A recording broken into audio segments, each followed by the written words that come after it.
ఇప్పుడు మనం 16వ అధ్యాయం దైవాసుర సంపత్ విభాగ యోగంలో మనం ప్రవేశిస్తున్నాం. భగవద్గీత ఎటువంటిదో తెలుసండి? కల్పవృక్షం. కల్పవృక్షం ఏదైనా ఒక చెట్టు నాటవాలంటే ఎవరైనా ఒక విత్తనం గానీ ఏదైనా నాటద్దండి. ఈ కల్పవృక్షం భగవద్గీత అనేటువంటి కల్పవృక్షం ఎంత అద్భుతమైనటువంటి శక్తి కలిగింది. ఈ వృక్షాన్ని ఎవరు నాటింది?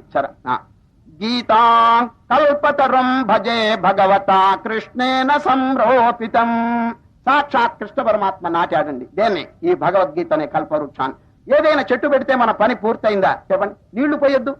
నీళ్లు పోకుండా ఏమైనా ఇప్పుడు కూడా వన మహోత్సవాలు జరుగుతుంటాయండి, పేపర్లో పడతాయి. మా గ్రామంలో 1000 చెట్లు పెట్టారు, సంవత్సరం అయిన తర్వాత సున్నాలన్నీ పోతాయండి. ఒక్క చెట్టు మీకు నీళ్లు పోసేది ఎవడండి? ఊరికి పెట్టామని చెప్పుకోవటమే గాని నీళ్లు పోసి పోషించాలి కదండి.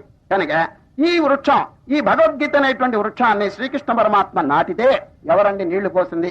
వేదవ్యాస వివర్ధితం. వేదవ్యాసులు వారు చక్కగా నీళ్లు పోసి పెంచాడండి దేని? ఈ నాటింది ఎవరు? కృష్ణ పరమాత్మ. గీతా కల్పధరుం భజే భగవతా కృష్ణేన సంరోపితం వేదవ్యాస వివర్ధితం శృతి శిరో బీజం. విత్తనం. దీనికి విత్తనం ఏంటో తెలుసండి? ఉపనిషత్తులు. శృతి శిరస్సులు. శృతులు అంటే వేదాలు, వేదముల యొక్క శిరస్సు అంటే ఉపనిషత్తు అండి. మహా అద్భుతమైనటువంటి ఆ శాస్త్రం అండి వేదముల యొక్క శిరస్సు, అదండి బీజం. కనుకనే భగవద్గీతలో సంకల్పం చూడండి, ఓం ఇది శ్రీమద్ భగవద్గీతాసు ఉపనిషత్సు. చూడండి, ఉపనిషత్తు అనే అధ్యాయం చివర చెప్తున్నారండి. ఉపనిషత్తు ఉపనిషత్ సారం. విత్తనం ఏడు చెప్పండి? ఉపనిషత్తులు. శృతి శిరో బీజం ప్రబోధాంకురం. అంకురం అంటే చక్కగా దానికి చిగుళ్ళు ఇవన్నీ వేస్తున్నాయి. ఏంటి? ప్రబోధం. చక్కని దివ్యమైనటువంటి ఆత్మజ్ఞానం.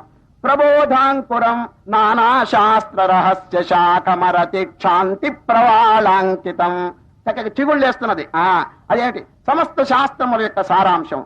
క్షమ, ఇతరమైనటువంటి సద్గుణములు ఇవన్నీ కూడానండి దానికి చక్కని చిగుళ్ళు అంటాడు.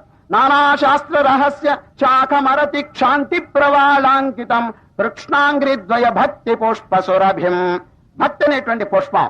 మోక్షప్రదం జ్ఞానినాం. జ్ఞానం అనే ఫలం, జ్ఞానం అనేటువంటి ఫలం, మోక్షం అనేటువంటి ఫలం దానికి కలుగుతున్నది. నాయనలారా సేవించండి, ఆ మోక్షం అనేటువంటి ఫలాన్ని చక్కగా అనుభవించండి అని చక్కగా భక్తుడు చక్కగా శ్లోకం చెప్పారండి.